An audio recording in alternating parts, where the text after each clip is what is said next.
Do you think that Dragon Ball Z would be a better show if the characters that died stayed dead? No. Then they would just keep introducing brand new characters over and over and over and over, and I would Yes. know they're going to die, and I wouldn't care about. It's like the Game of Thrones thing, where characters you care about die, so then eventually over time you just stop giving a shit about any fucking character. I almost agree with you because it is very Game of Thronesy. The flip side of it is, which is reality, you get to know the characters pretty well over the course of like 9 seasons because they just have more screen time because it doesn't matter if they die. So that's good. But on the flip side, you're never worried about them going away forever. You're never invested in the actual fighting because you know whoever dies is just going to come back somehow. I kind of feel like Dragon Ball Z has tried to shore up that damage by saying you can't be wished back again. Yeah. And they totally fucking ruined that with the Namek Dragon Balls. I get that. And then also those characters exist in another plane of reality that you can just go visit, but they're no longer there. They're no longer just part of everyday life. So I think they shored up some of that damage, I think. It's something. The point that we're at in the show just hasn't really dealt with dead characters too much lately, which is, I think, is a good thing because they did it way too much in the beginning of the show because they killed off Goku and they were like, oh, this isn't your kid's Dragon Ball anymore. We're turning our hats sideways. Yeah, and then they really didn't. But that's just interesting to think about the modern sensibilities of storytelling transposed into the anime that's 20 years old. There's just so much. Oh, I'm going to kill you. Nah, it doesn't make sense for them to die now because the arc's only halfway over. You know what I mean? Like that kind of thing in Dragon Ball Z. Yeah, it's not something that I realize this is hypocritical of me to say.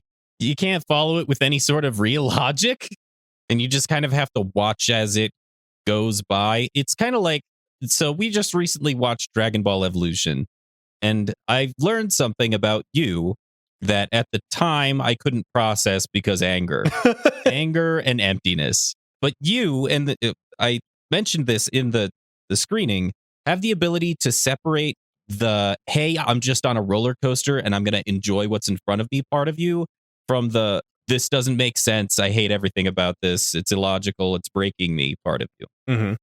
And that's a skill that I thought I didn't have until I was watching these 5 episodes of Dragon Ball Z. And then I'm thinking, oh, I do. I just can't apply it to everything. Some things I can apply it to. Cartoons, especially, because there's that additional suspension of disbelief. Live action things, I have a much harder time just sitting there and enjoying it in that way. So I don't know. With Dragon Ball Z, which you have done, basically I'm saying just enjoy the show to enjoy the show, I think. I don't know. Because otherwise you go insane. Yes. Exactly. Which is what we've based our podcast around. So I don't know why I said that. Because we're about to dive into it and do the exact thing that I just said not to do. Yeah. Do we have to say thank you to Spencer Feuerstein? Yeah, we do. For donating. We're going to say it. The maximum amount in our Patreon that anybody has ever donated.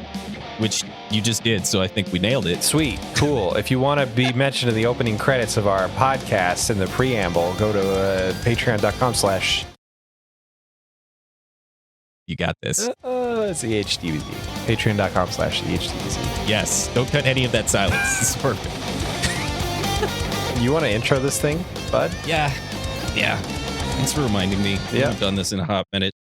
And I'm really hungover. Last time on Eric Hates Dragon Ball Z, there was the Cell Games. The Cell Games happened, and then Cell blew up the ring. Goku was fighting Cell, and it was actually really good. It was really, really well choreographed. It was maybe the best 5 set of episodes that we've ever done. And I know I've said that in the past, but I really mean it. This time on Eric Hates Dragon Ball Z, it's going to be different. Welcome to Eric Hates Dragon Ball Z. I'm Spencer. And I'm Sean. The look of disappointment, like hard dad disappointment on your face. Today we're going to be going over episodes 181 to 185 of Dragon Ball Z. And it's fine.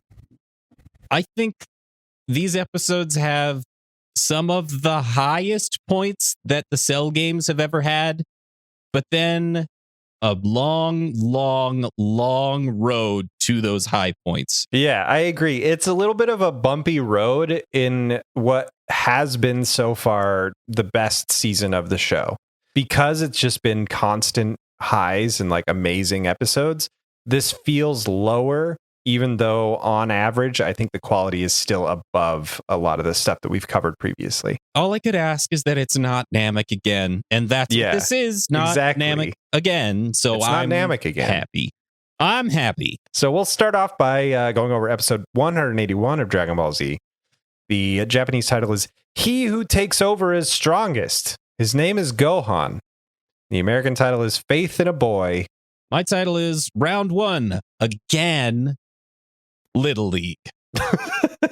So I actually enjoyed the beginning of this episode, so much so that most of my notes are just quotes because I was typing so quickly.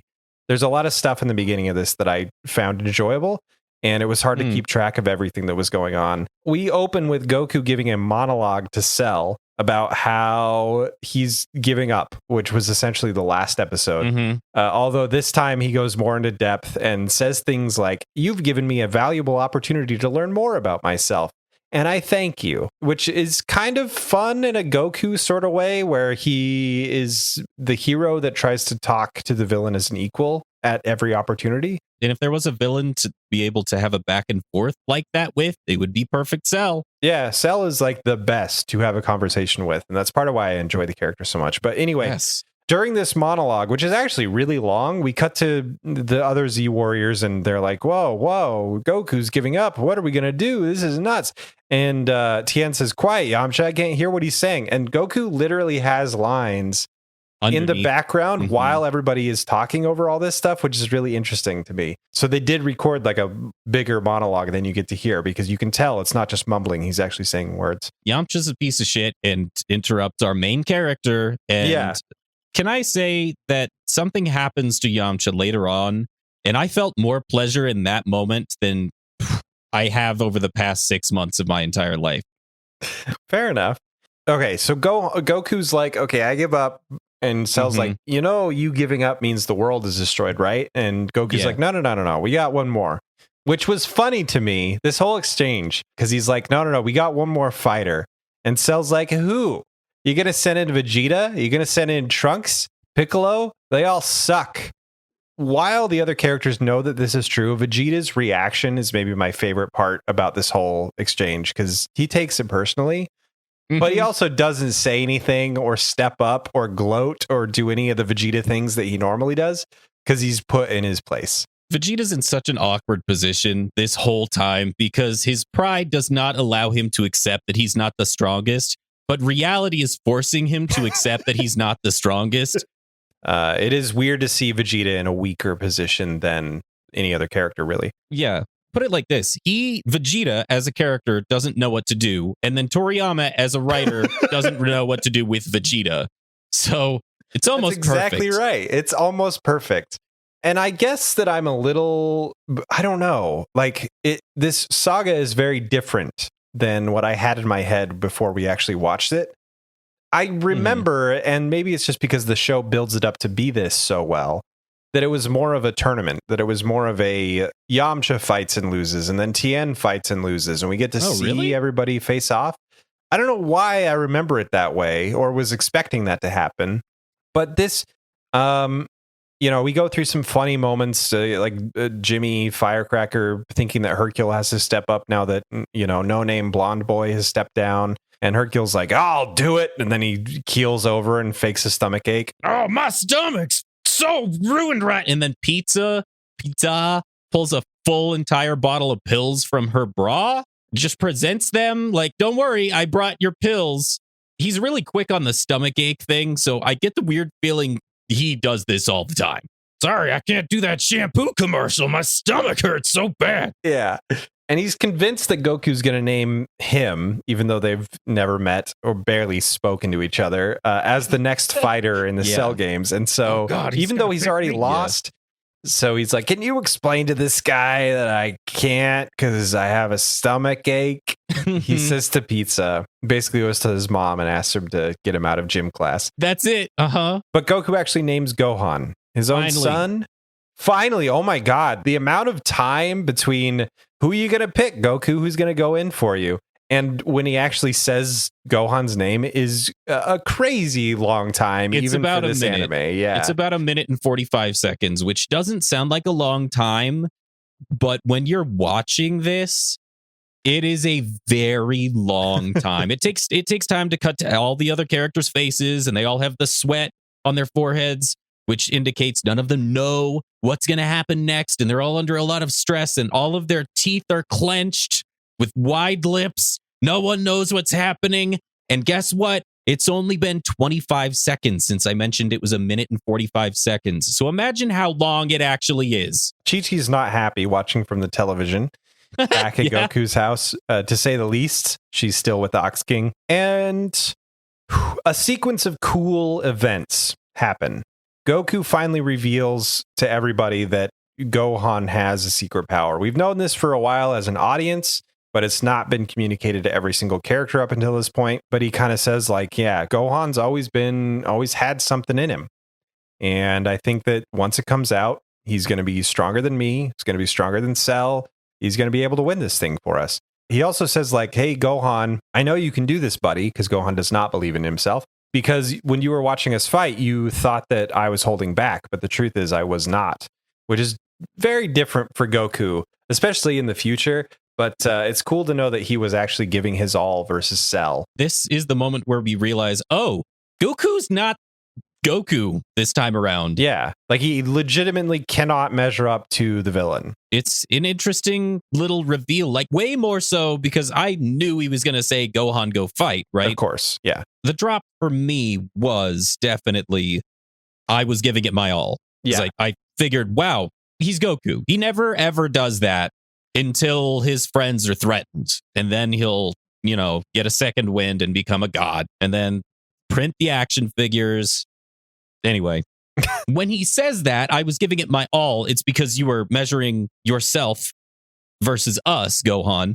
It cuts to Vegeta, who is in a stance where he looks like he actually has pooped his pants. Yeah, I love that Vegeta slowly just continually loses his mind over the course of these episodes, again and again and again. And says so few lines. Mhm. Like, it's just a still shot of Vegeta's reaction, and he doesn't move at all, but he's kind of haunched, and he's got the fists that are curled into, in Dragon Ball Z, when they get so mad, they make their hands bleed from curling their fists. Yeah. If he had no gloves, that would be occurring so much. And Gohan steps up. And when he steps to Cell, Cell is like maybe 20 feet away from the rest of the gang. They're on a little bit of a higher cliff type thing, some rocks. Gohan could have just walked down, but instead he flies in this really high parabolic arc all the way up and all the way down. And it was just strangely comical because they did it for the visual effect, but he could have just walked. Yeah. He just walked like 5 feet. What did work for me visually is when he takes off his body armor in the Piccolo-esque fashion. Mm-hmm. And he's left in just the purple jumpsuit, which is going to be an iconic look for him. Doesn't Firecracker think that this is the pizza delivery boy? Yeah, Because it's they a were really talking about convoluted food? kind of series of events where somebody says the words takeout. I think it's the cameraman. The cameraman's reading the lips and getting stuff from the microphone from the conversation between Cell and Gohan and Goku and all those people. And he keeps almost accurately interpreting it, and it's just off by a couple words. And one of the things that he thinks he hears is takeout. And so everybody's like, oh, we're taking a break. We're getting a meal. Then Gohan pops down. Jimmy thinks that Gohan is the delivery boy. He's going to take the takeout order and then go get food. I only stopped to explain that joke because it's going to be around for a while. Yes. I think it's only this episode, but it might extend to the next one. And it was weirdly intrusive into what else was going on for me. Mm-hmm. They just keep mentioning that Gohan is the takeout boy. How could this lone takeout boy be fighting up against Cell? Yeah. When will Mr. Satan step into the ring? Oh, my stomach.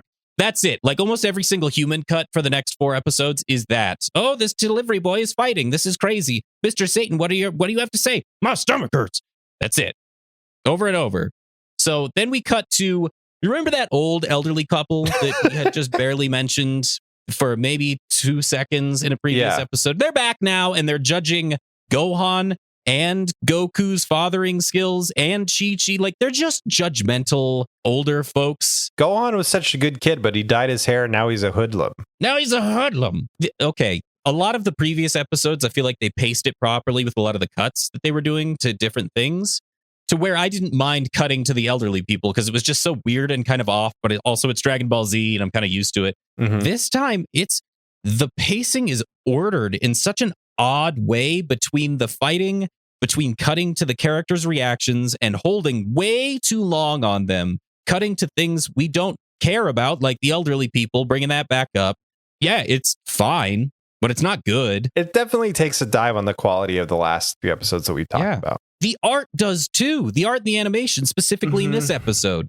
I don't know what happened. I think it's because this is their cooldown episode. I know what happened. This chunk is a cooldown, like you said, and it's about to pop off, but it's going to take a bit to get there. They're revving up.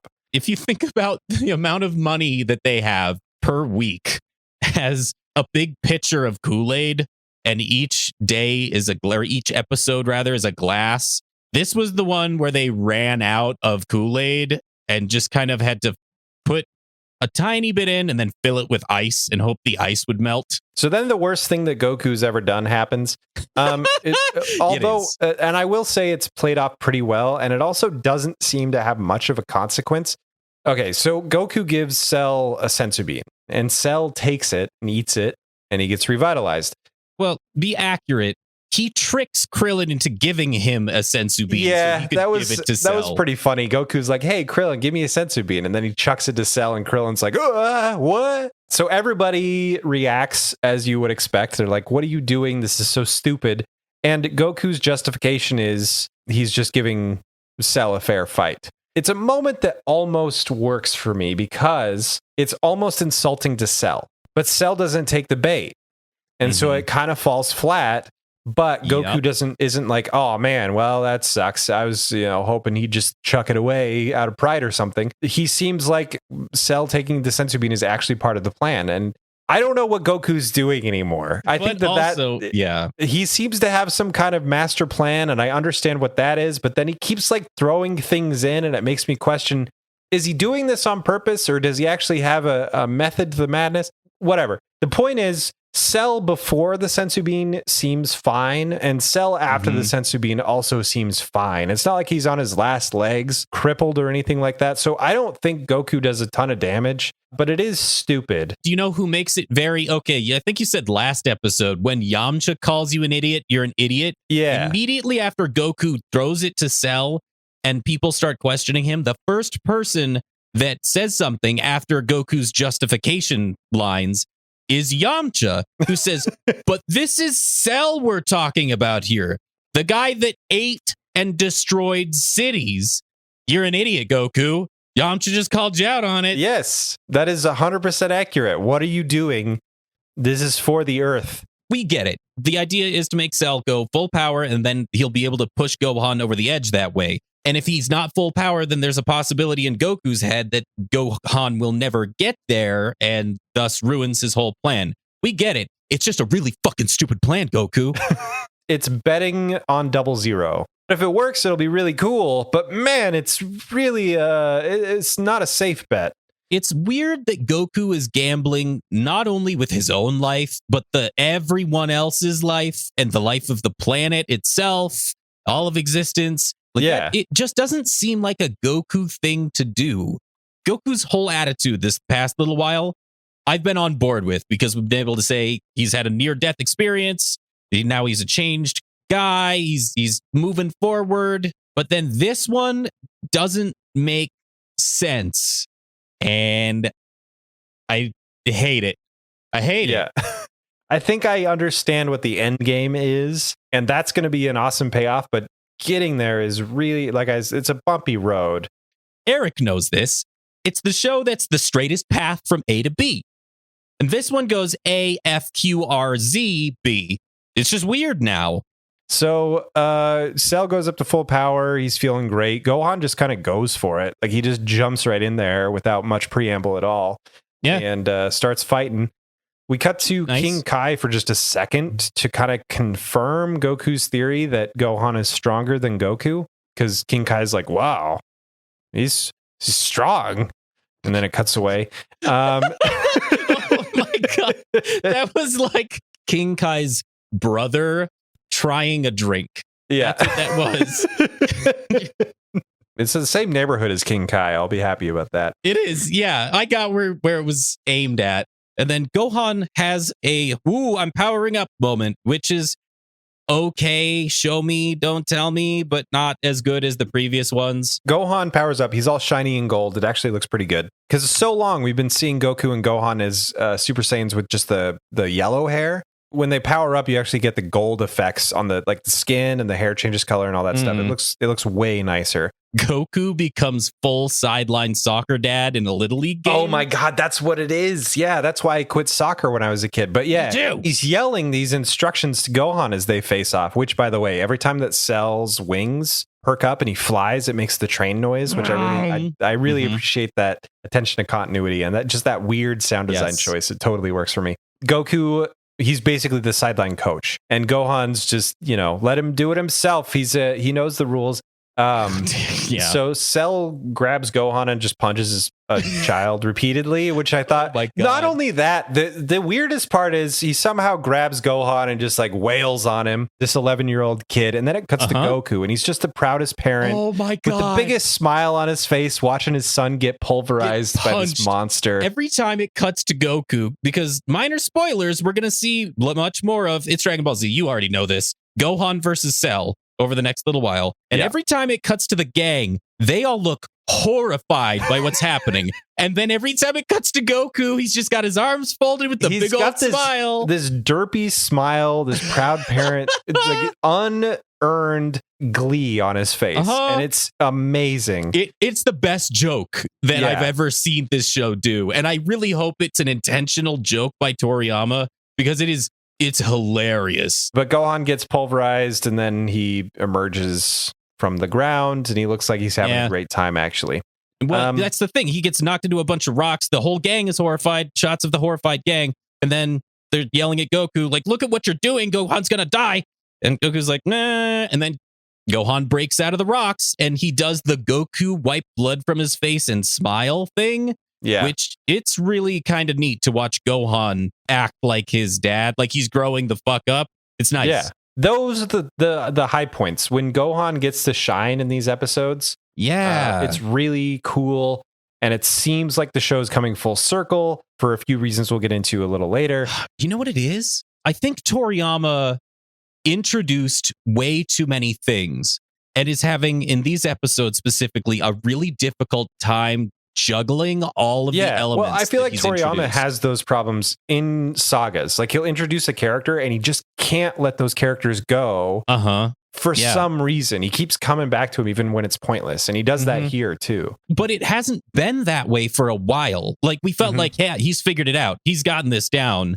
But then it creeps back up like old bad habits. I don't know how to put it. Like, it feels bad. We've reviewed Dragon Ball Z that's been like a 4. And then it's been consistently like an 8 and 10 sometimes. Now we're down back at like a 6, and it feels like a 2 because we've been that much higher for so long. Yeah, our expectations are just, ever since that Android 16 Cell fight, I've just been expecting movie quality shit, and sometimes it gives it to me too. Not here. That's not this time, pal. So we're going to move on finally to episode 182. This episode is going to go quick. The Japanese title is Become Enraged, Gohan. Call forth your dormant power. The American title is Gohan's Desperate Plea. My episode title is Round 2. At this point, I'm completely numb to the child abuse and actively welcome it as a method to progress the story. It really is Gohan versus Cell Round 2. We cut to a couple different people. Chi-Chi doesn't want Gohan to die. She's crying. Everybody's very upset that this child is fighting this huge monster. I feel like the show's almost playing it as a joke that people are concerned about this kid because, as the audience member, he's probably going to win. I didn't ever feel like Gohan was in any real danger ever. Yeah. I see. It's hard to empathize with the Z Fighters' positions on the matter and all the other tertiary characters, the way that they're noticing how badly Gohan's getting beat up. But we, as audience members, we know it's fine. But this entire episode is just that. It's 20 minutes of Gohan gets punched a lot, cut to some Z fighters saying, wow, he's gonna die. Quick cut to Goku smiling like a fucking moron, and then back to the beatdown. You never see Gohan on the ropes. You never see him depower. You never see him like in any danger. He gets into fights, but that's normal at this point. There are a couple cool shots that I noticed, like when Cell starts blasting toward Gohan's face, and they like his blasts go by Gohan in a close up. The animation at that point, like even struck me.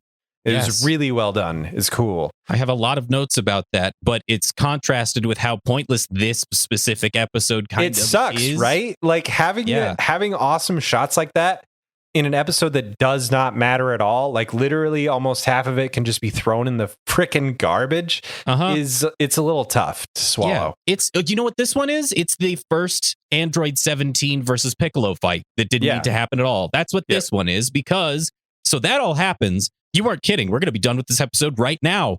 The second part is Gohan explaining to Cell his entire history with having a hidden power. And it is just flashbacks. It's just directly from all the episodes we've already seen, lifted animation, lifted scenes.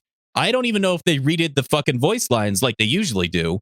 I honestly don't know either. And it was funny, like one of the flashbacks I didn't even really recognize. I'm pretty sure it was in an episode, but I did not recognize it at all when he's like blasting away at Frieza. I'm like, when did this happen? Yeah, I remember that. But also the whole Namek thing at that point, we were kind of emotionally broken as human beings.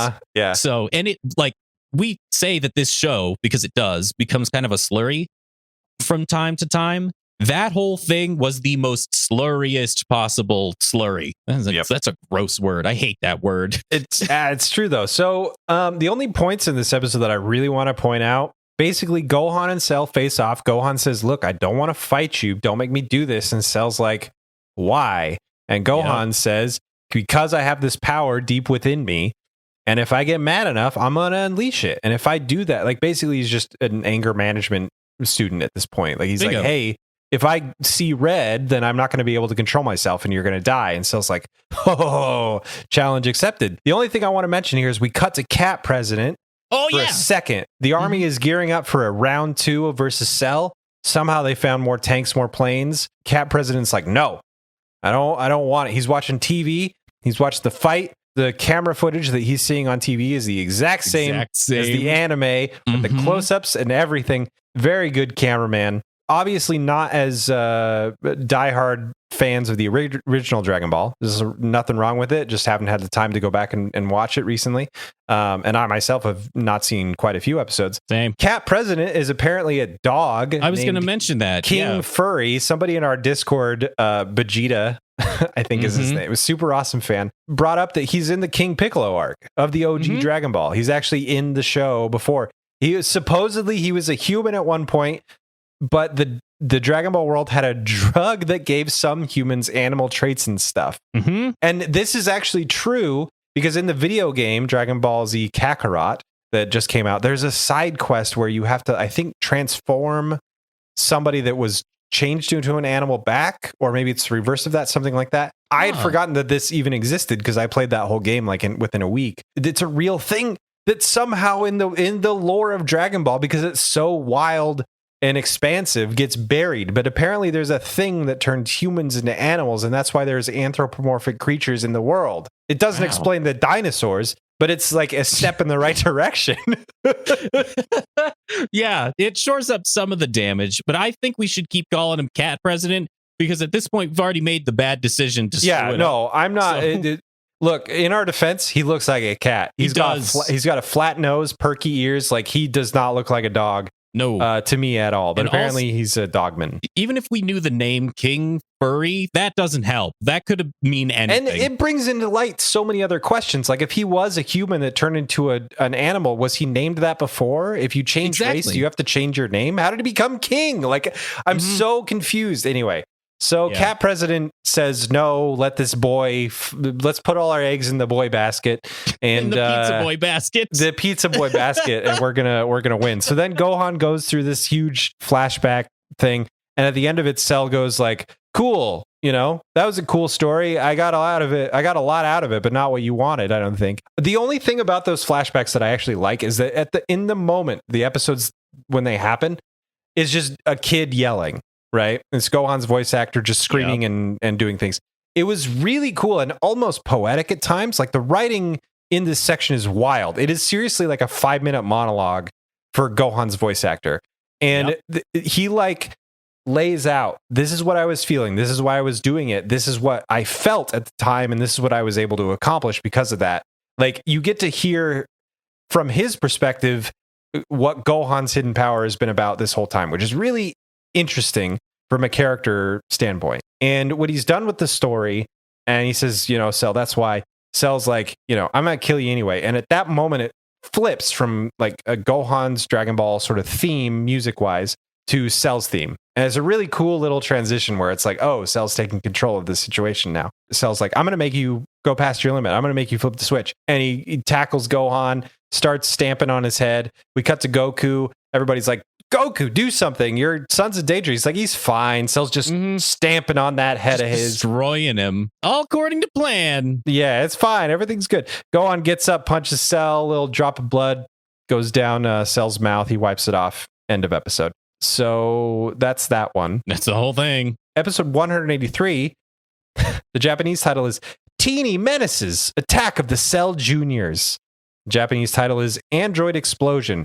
Having read that, let me read one episode 184 really quick. Oh, okay. Because I think it's wild what they've done between the English and Spanish, the English and Japanese titles. Episode 184, which I'll read again. The Japanese title is The Tragic Number 16. An enraged Super Gohan begins taking action.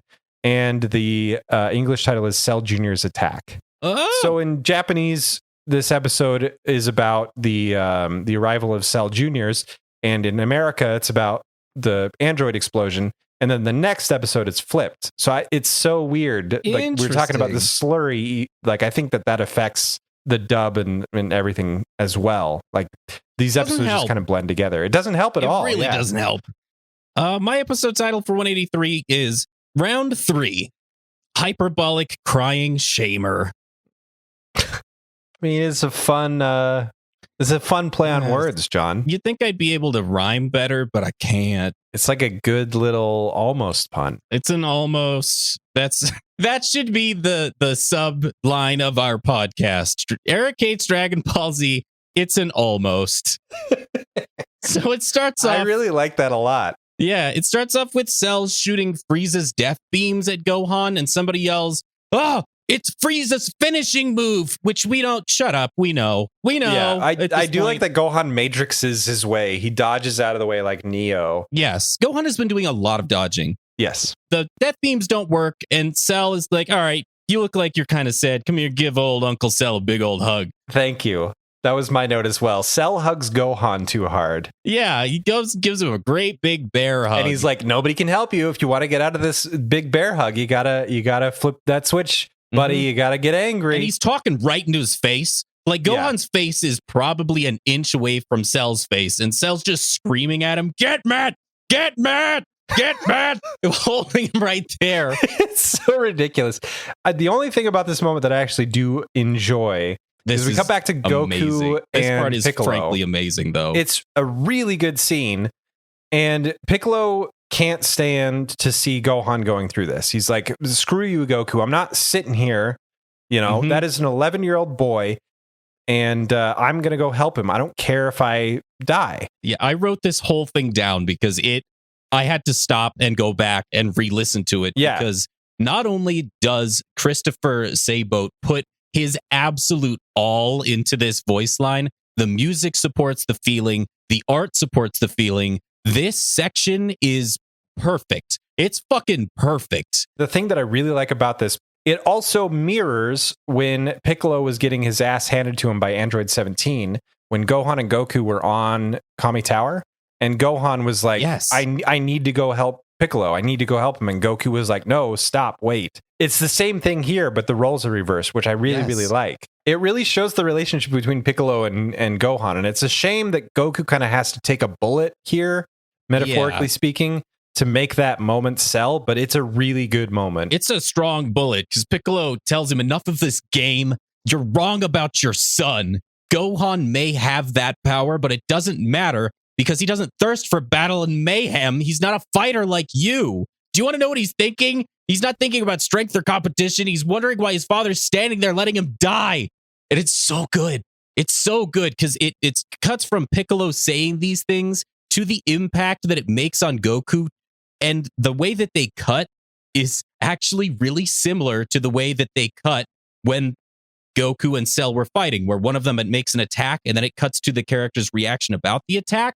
So this is a physical attack that is occurring only with words. It is my favorite moment of all 5 of these episodes. Top moments of this entire saga. Maybe I think the I would whole agree. show. It's something that Dragon Ball Z hardly ever does. Really, I can't think of another example right now where it's like it puts the emotions and the feelings of the character front and center instead of the fighting. And it's so well earned. Nailed it, Toriyama. At this part, I know I just yelled at you earlier, Dad, but you nailed it this time. Krillin willingly gives another sensu bean to Goku without question. Yeah. Basically, yeah, which I thought was just hilarious that it didn't even mention the time before. But basically, Piccolo gets through to Goku, and Goku's like, fuck, all right, Krillin, give me a sensu bean. We're going to fix this. Just at that moment, Cell's like, okay, this isn't working. I'm not making an impact on you, Gohan. Maybe you'd respond better to the pain of your dear old friends. Yep. He's kind of understanding what makes Gohan tick, because in 3 of the 4 flashbacks that we saw in the previous episode, Gohan only takes action. He only gets angry when his friends are in danger. Right. It's a good character trait for Gohan that's sticking around. Yes. Krillin loses the sensu beans because Cell takes him. Holy shit. When Cell dives towards Krillin and Piccolo and Goku are done with their little thing that they had, and Goku's decided, yep, let's step in. Piccolo dives at Cell and Cell just weaves him. Piccolo dives in and Cell just kind of turns to the side like an There's more train F-16 noises. dodging. It's Yeah, great. just dodging a pelican, and then takes the sensus from Krillin and just holds on to him. And Gohan cries out, no, don't fuck up my friend, Cell, please. And then Android 16 shows up. Out of nowhere. Out of absolutely nowhere, and grabs Cell in the second most effective technique in the entire show, known as the full Nelson. And he says, I will kill him by self-destructing. It's revealed that Android 16 has a bomb inside of him that is capable of, like, thermonuclear levels of destruction. And even Cell won't be able to survive it, apparently. We get this, 30-second long panning shot of every single character's face that goes on for way too long. And at the very end, I think it's Goku that it stops on, and he's like, self-destruct. But I really like Android 16's explanation here. And I almost wish that this would have worked. Spoilers, it's not going to work. Yeah. He basically says, I'm sorry that we androids have caused so much suffering here on Earth. The irony is Dr. Giro's creations will ultimately be the thing that stops you, or something like that. Yeah, he's like, we have to destroy ourselves, basically. It's Android 16 versus Cell. They're both created by Dr. Giro. One's good, Right. one's evil now. It's great. It's good. It's oddly poetic. I really wish we would have focused more on Trunks at this moment, because I think it would have had a huge impact on his character. To hear these things coming from an android, but it doesn't. Everybody kind of braces themselves for the self-destruct. Jimmy, Hercule, and co. kind of duck behind the rocks, and nothing happens. Everybody kind of peeks up in a cartoonish fashion, and Krillin reveals that Android 16 no longer has the bomb inside of him. Flashback to a brief moment with Bulma and Dr. Briefs in the laboratory working on Android 16. Dr. Briefs finds the bomb, discovers its capability, and again they talk about, what if Android 16's mission to kill Goku is still in his programming? What if we can't get it out? We can't really take that risk, so got to remove it. Could be used to kill Goku pretty easily, and that sucks. We even cut to Master Roshi's place where Bulma is, and she you can see the regret on her face in this moment, and Cell breaks out of the bear hug, the full Nelson, and just destroys Android 16. Oh, and it's brutal. Explodes. It is brutal. Android 16 is a robot. They have no qualms about They showing don't have to hold back on the robot core. Destruction of every single chunk from Android 16, and it's really it's I like Doom and Diablo and gory games and gory movies and stuff. This one hit way more than a lot of I that agree. other gore. And I think in most part it's because of the character. Yes. Because really Android 16 is a fantastic character. I usually am not affected either by stuff like this on screen, but like watching him explode, like it hit different for sure. Yeah, it did. I felt it. It was very, and his head is still intact, but it also flies off from the rest of his now junk pile that was his body is now not even a corpse. Like it's just a pile of shit. He's done. Android 16 is done. And I have to ask, the bomb moment, the bomb reveal, did that land for you? Because it missed by a mile for me. And it's never in the past revealed that the androids have a bomb within them, right? I don't know. I'm spoiled by future knowledge because I knew that going in. I honestly can't remember if 17 or 18 said, I can self-destruct. That might have happened, but I don't remember. I don't recall either. If it was something that, I'm ruined by future knowledge as well. So if they had mentioned it previously, I forgot. Which, if you're watching this show week to week, you probably had forgotten at this point. I usually disagree with moments in Dragon Ball Z that basically are just filler, that are plot points repeated over and over again. Yeah. I think that in the last couple episodes, I would have been okay with an occasional cut to 16, maybe his inner monologue saying like, what can I do? Maybe I could do this, maybe I could do that, and kind of settling on self-destruct so that it was sort of a seed established planted where it pays off here, because Android 16 surviving and being rebuilt by Bulma and Dr. Briefs literally amounts to nothing at this point. At this point in time, it was pointless. Getting his body back, being completely reconstructed, being at the Cell games, he's done nothing.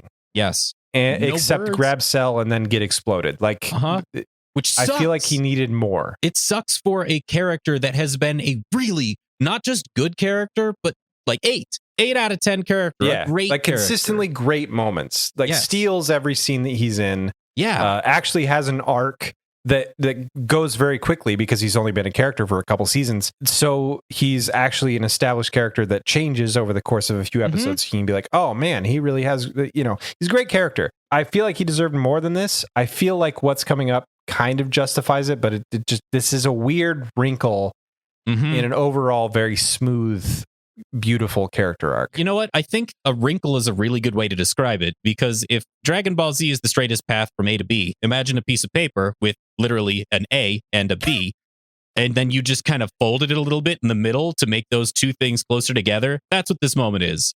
Yeah. That's what it feels like.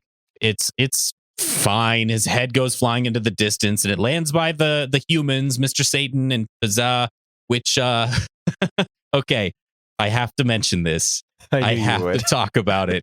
Android 16's head flies by the humans. Mr. Satan freaks out and jumps and clutches onto Pizza, like grabs her right around the waist. And she gets all flushed. She goes, "Oh my, Hercule, we're in public. We haven't done this in a while." Which, is that a sex joke in my DBZ? Yeah, it is. Love affair revealed. That's a sex joke. And I'm like, okay, hang on.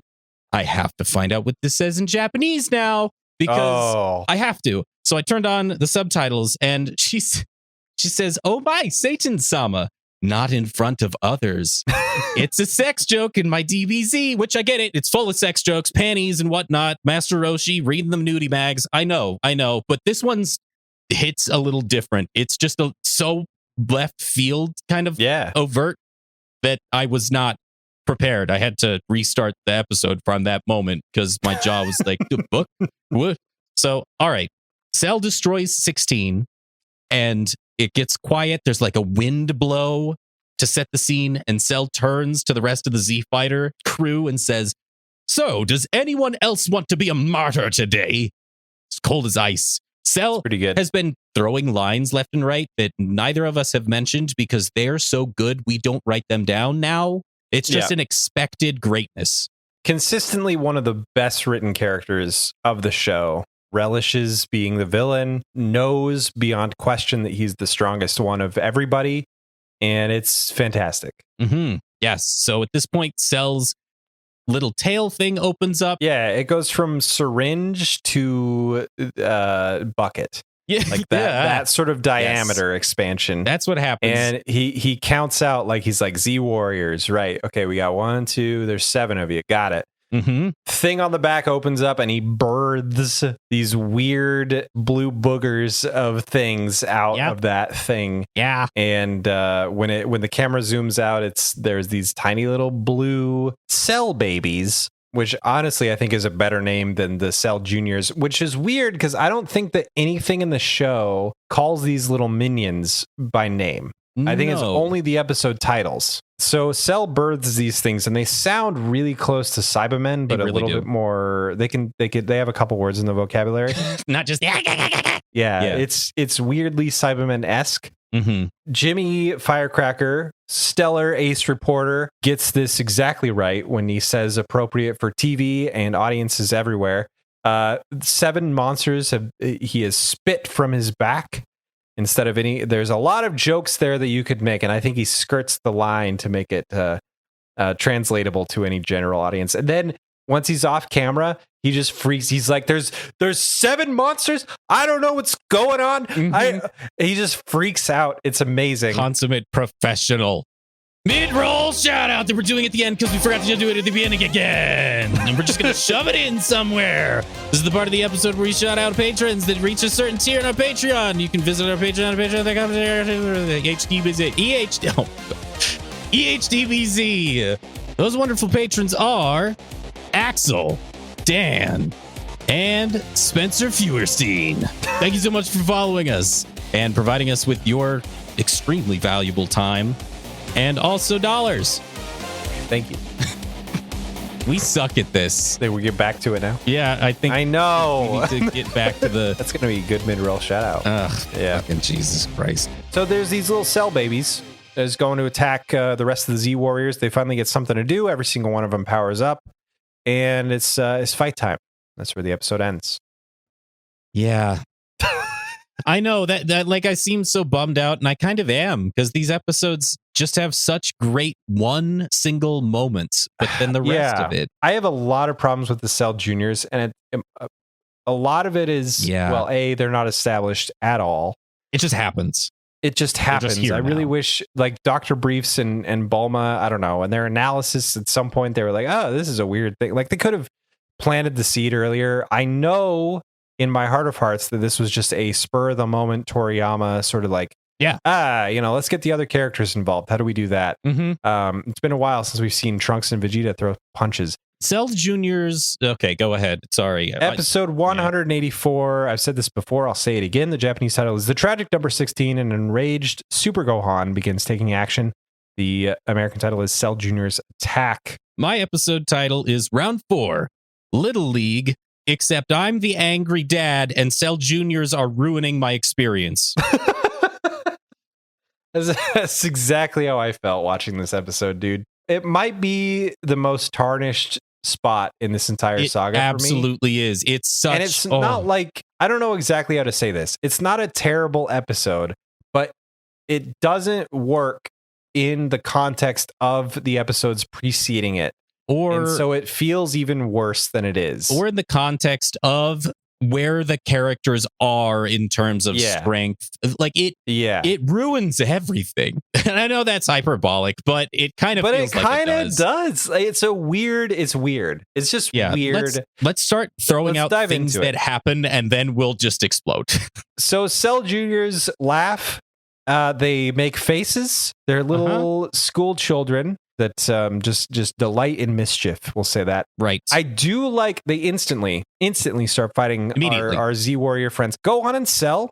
We're not going to mention them for the next maybe 30 minutes. And the reason why is they don't do anything. They don't fight. They don't talk. They just watch this stuff happen. This episode purely exists to give the other characters something to do that is meaningless. There are some cool shots. Everybody goes fighting. There's one Cell Junior per Z Warrior, and you get some cool, like, oh man, Yamcha's fighting one. That's cool. And then he jumps out of frame just as Tien jumps in, or the camera pans over You can see in the background somebody else fighting. There's some cool like connective tissue going on in the camera work that I really enjoyed. Need to watch the Z fighters working together also. That part is pretty neat. Like, I don't think the idea of what happened here is a bad idea, or even that it's executed badly. Hang on. Let me retake that sentence. I don't think this is executed poorly. I think it's a terrible idea. There. That's what I meant to fucking say. I am not against the Z Warriors having something to do. I'm not against some of the fighting moves we see in this episode because they're kind of cool.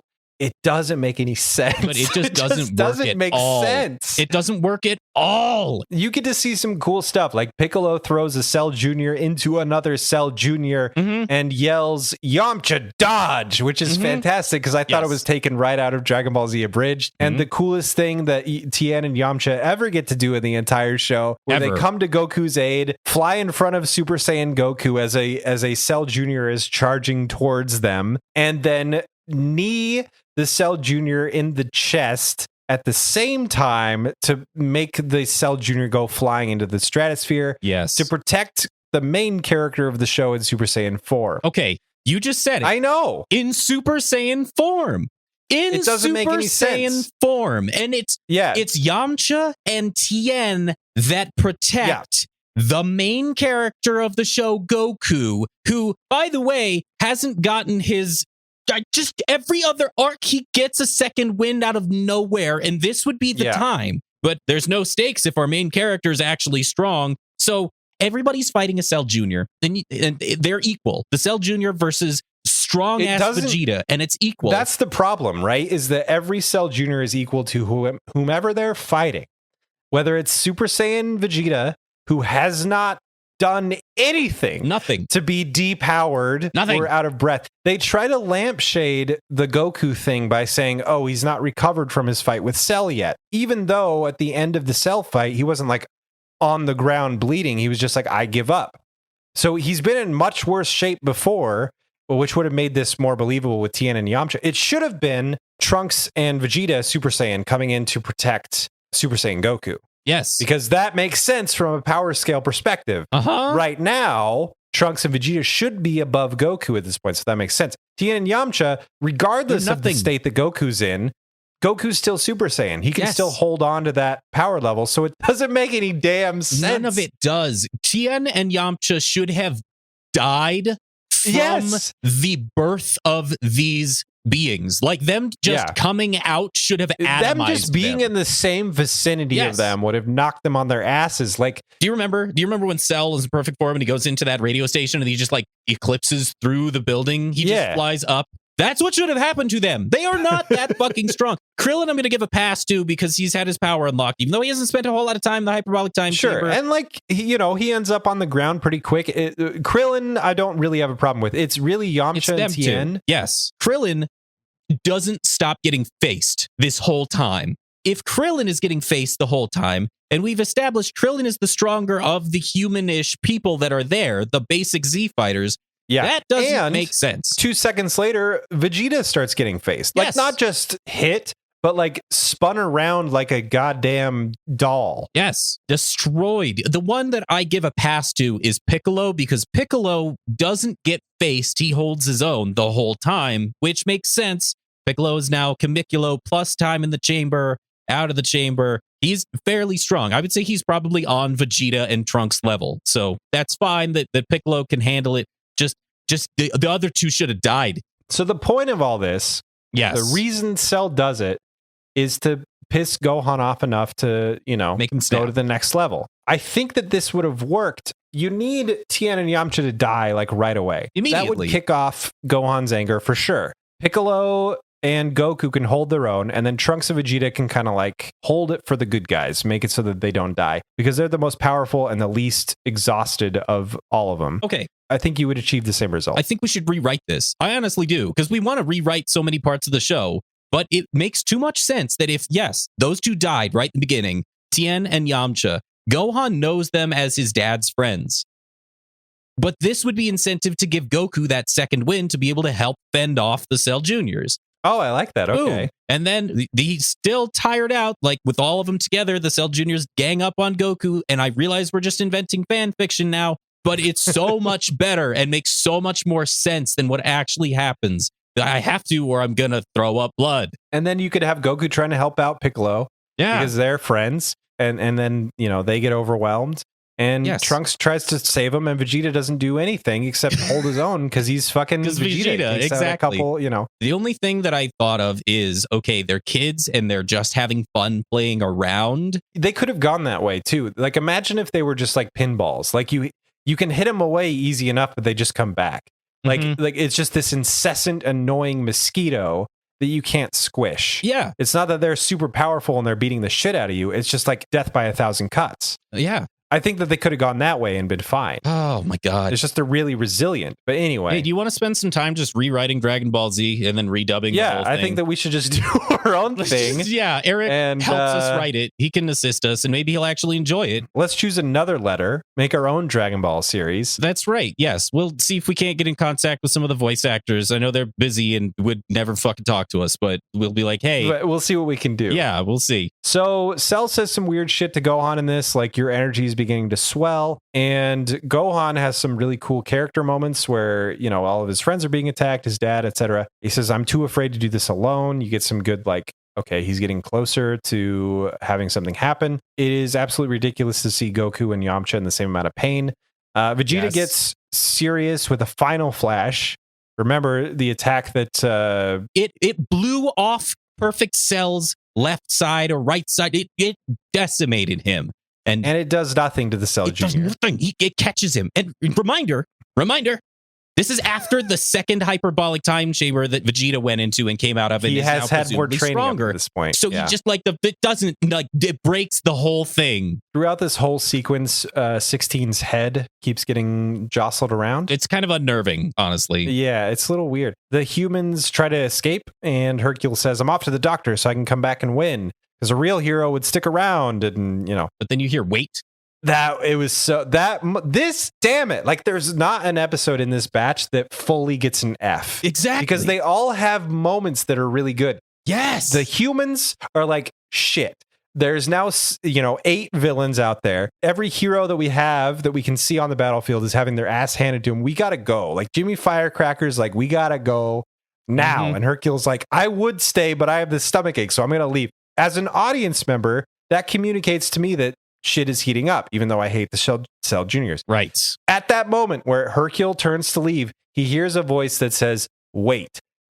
And it sounds weird. I'm glad you don't immediately recognize the voice. Glad you it's great. This. I thought it was like Jimmy Firecracker or something. He goes around to everybody that's with him and says, did you say it? Did you say it? Then you see Android 16's head nearby, and he says it again. It's a little more recognizable this time. But he's still functioning. He still has a voice, and he wants to be brought to the battlefield. He says, take me to the battlefield. I have to communicate this final message. For the good of the Earth. This episode skyrockets into basically a 10 out of 10 for me at this moment because Hercule gets his moment. He's been a semi-laughingstock. He's been capable enough for us to like him, and non-capable enough that it makes sense that he hasn't been around in the show up to this point. Right. He's a comic relief character, but he does have some skill. And he's been scared of this battle, obviously, because any human in the right mind would be, up until this point, except when he's being specifically asked to help. Because he's a good guy. He is. Damn it. Deep down. He's not just like a money-grubbing, take all the fame for himself kind of person. Right. He's actually, deep down, a good guy. Throughout this whole time, he's been fronting as fuck. He's been completely, I'm the best. But he has like moments where he recognizes, I don't feel great about all of this that's happening. Like, he just has to put on this face. He has humanity. I've heard Mr. Satan versus Yajirobe.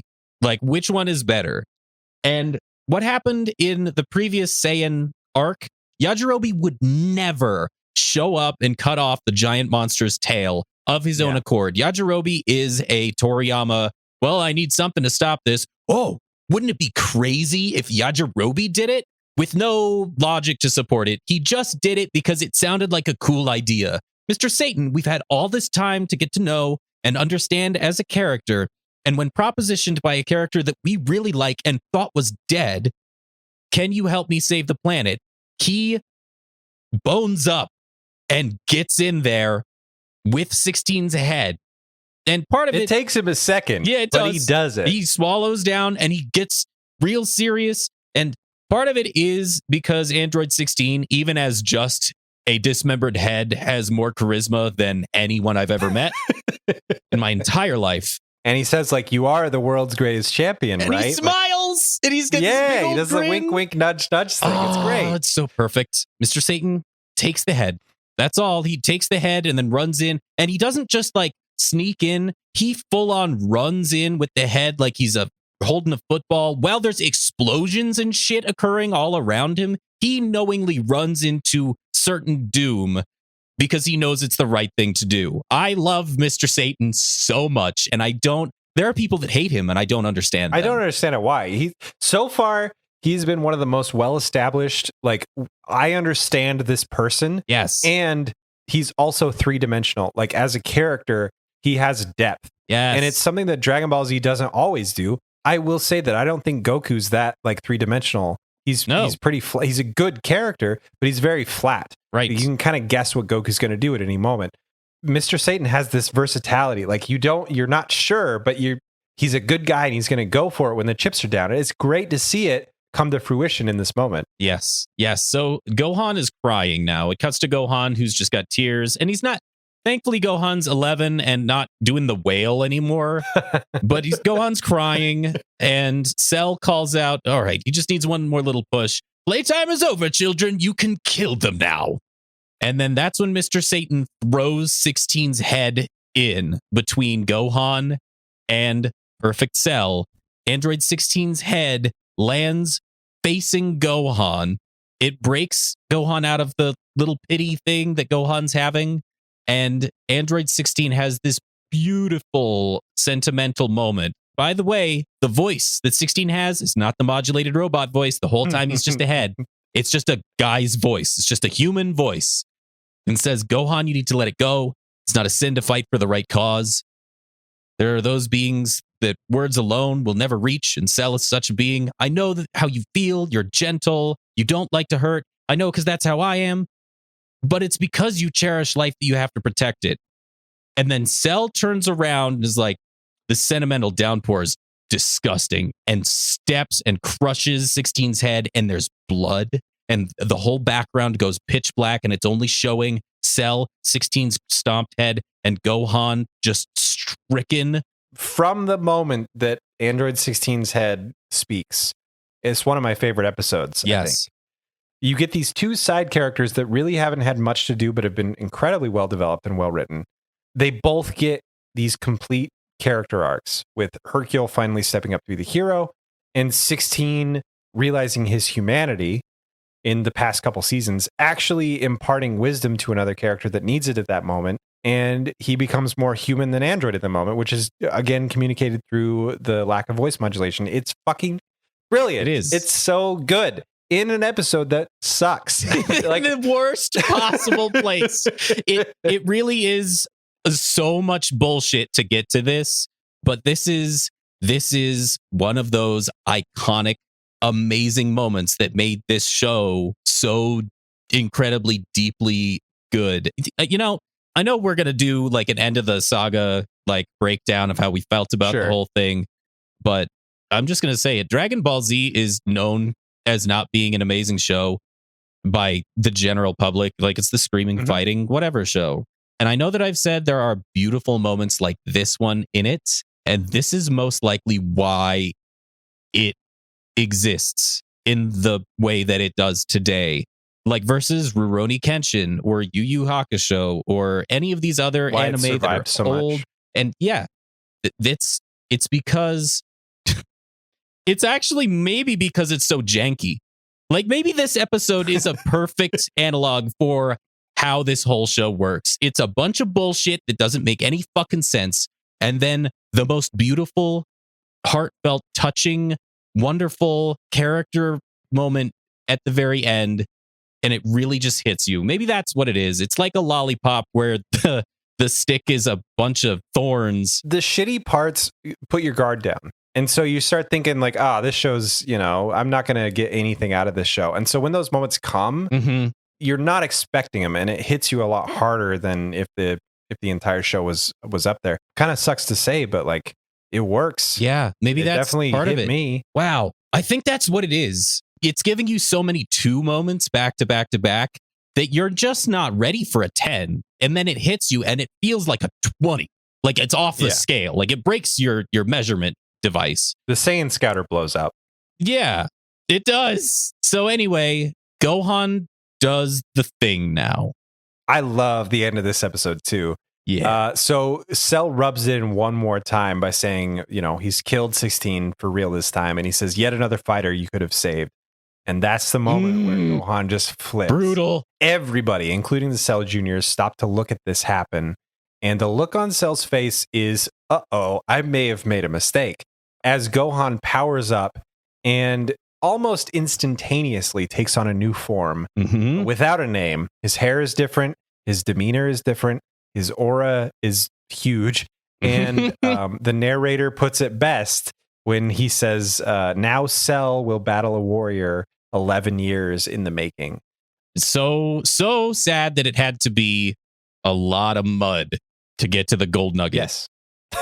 Okay. It was a panning for gold, and Yeah, no, I get it. Well, speaking of mud, though, episode 185, the Japanese title is Devastating True Power. The Cell Juniors Pulverized.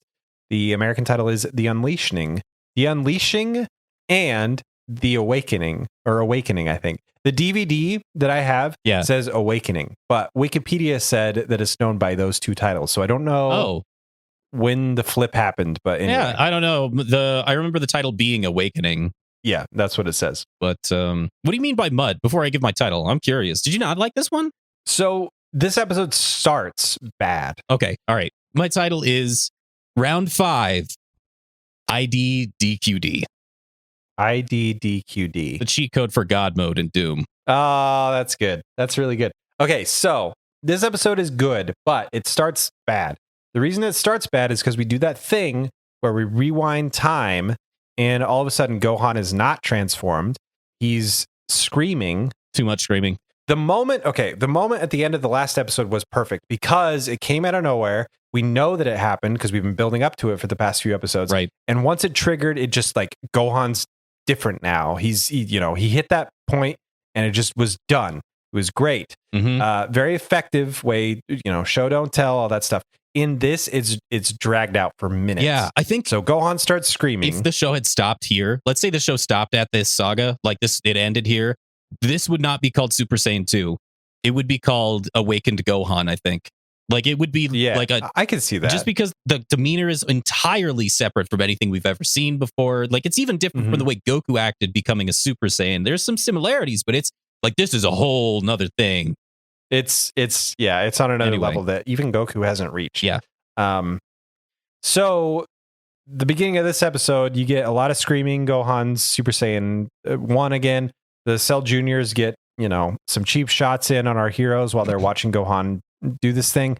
And it sucks. Like it's that Cell Junior problem where the power levels are somehow equalized and they're just flipping Vegeta around like he's a ragdoll and all that stuff. It's not great. But when it cuts to Yamcha, he's face down on the ground where he belongs, and that made me happy. So at least there's that.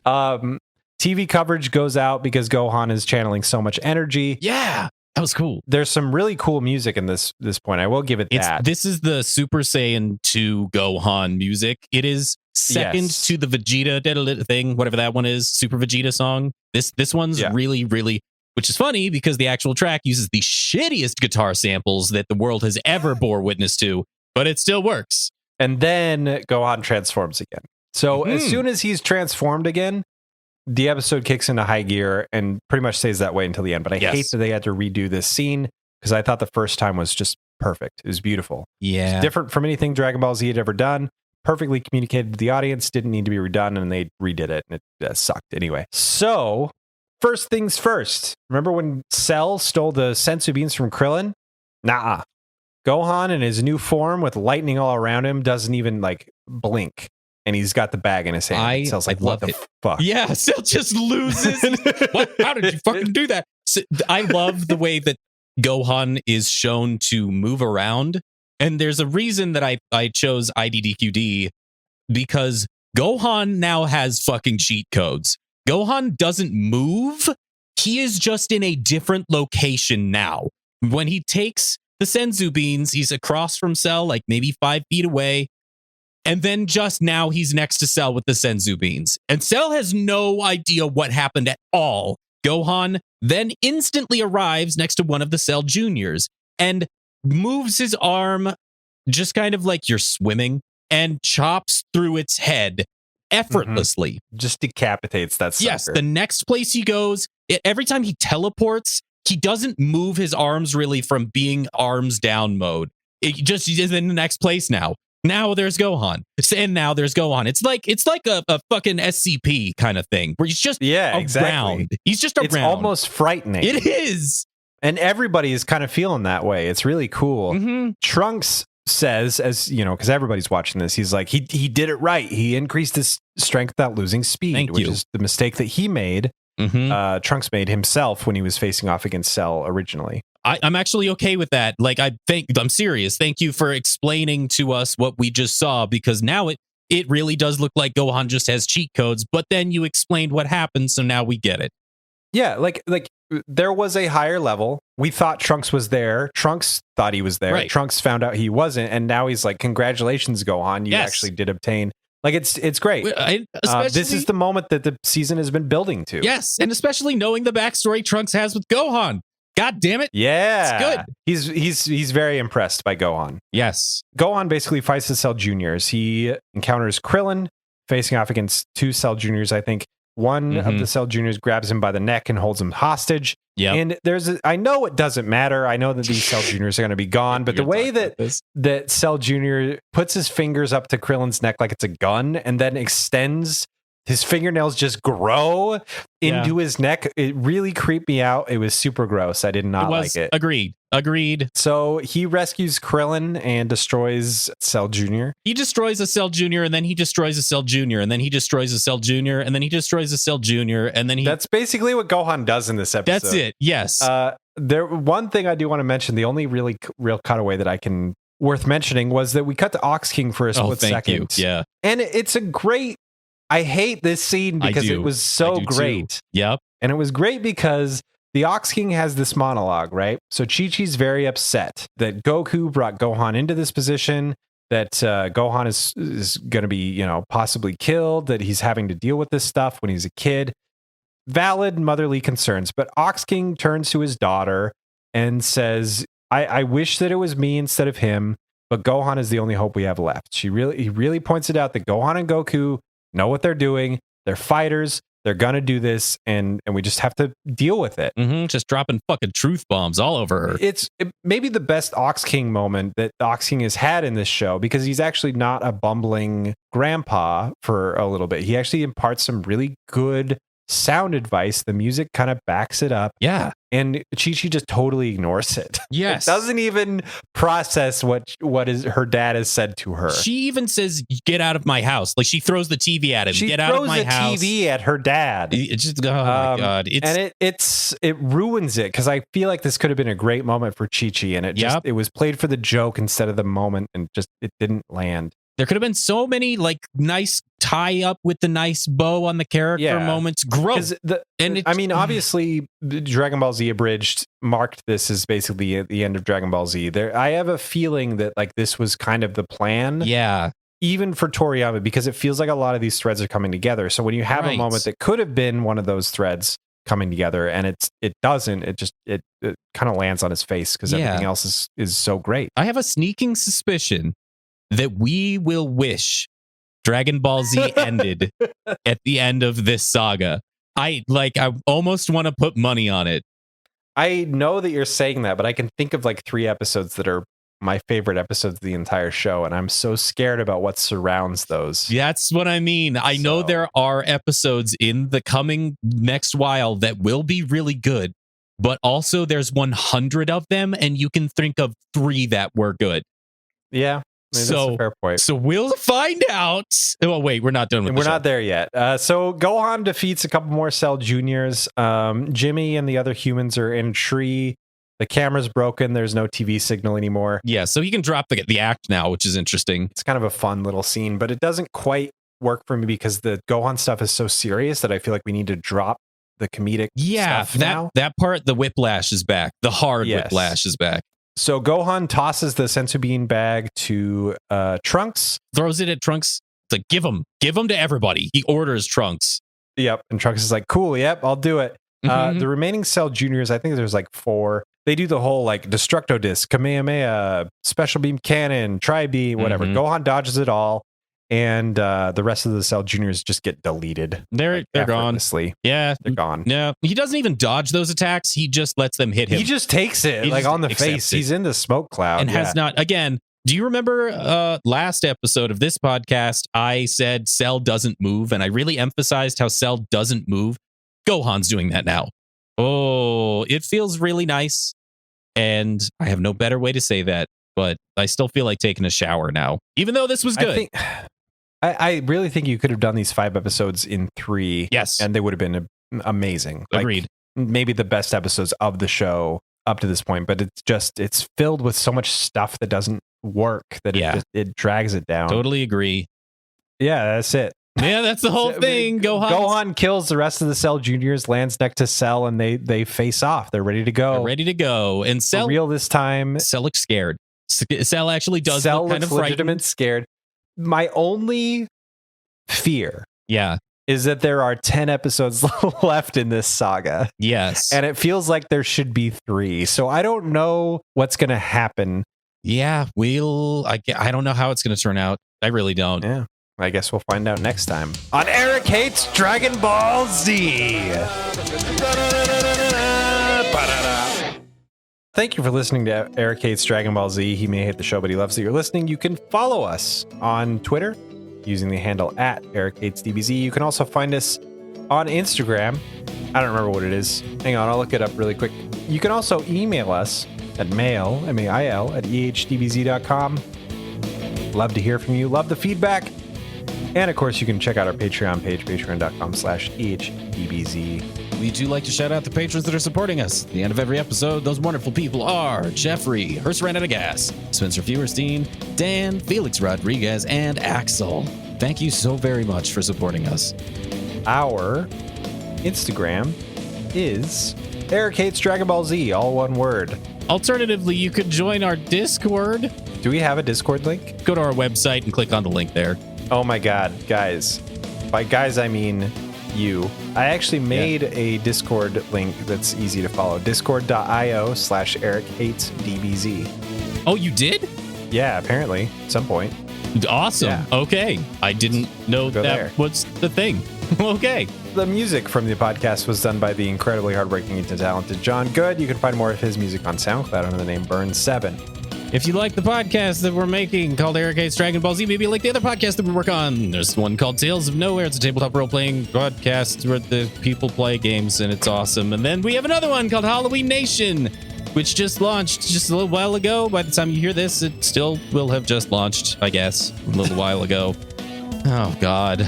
I'm out of steam on this one. It's a good, really great podcast, though. And you'll be able to hear maybe us on it at some point in the future. Oh, maybe. Hint, hint. Wink, wink. It's a bit of a cameo. Yeah. And that's it. Pun, right? Pun. Right? Pun. Sell you later, Junior. I feel like by the end of this podcast, we're not even going to make puns. We're just going to say Dragon Ball Z words at each other until one of us stops recording. All I got is like Super Sayonara to all of our fans. What's weird is, do they ever call it Super Saiyan 2 in the show? Eventually. Maybe. In like the Boo stuff. Maybe. That's not how you get ahead in life. Oh, because 16 said. Just ahead is just ahead now. Yeah. And that's a quote from Austin Powers, so he'll never be ahead of a major corporation. He'll never be the head of a Red Ribbon Army. And that's actually okay. But also it's not a pun. Just kind of a, what do they call those? joke. Just a joke. I can tell we're out of steam because that shouldn't have made you laugh. Do you know the longest amount of time that we've taken to come up with a pun is 7 minutes and 40-something seconds? Holy crap. Wow. Yeah. I don't want to beat that today. I just want to go home. I know. But here we are. Dynamite kick! Can I sell you on this pun?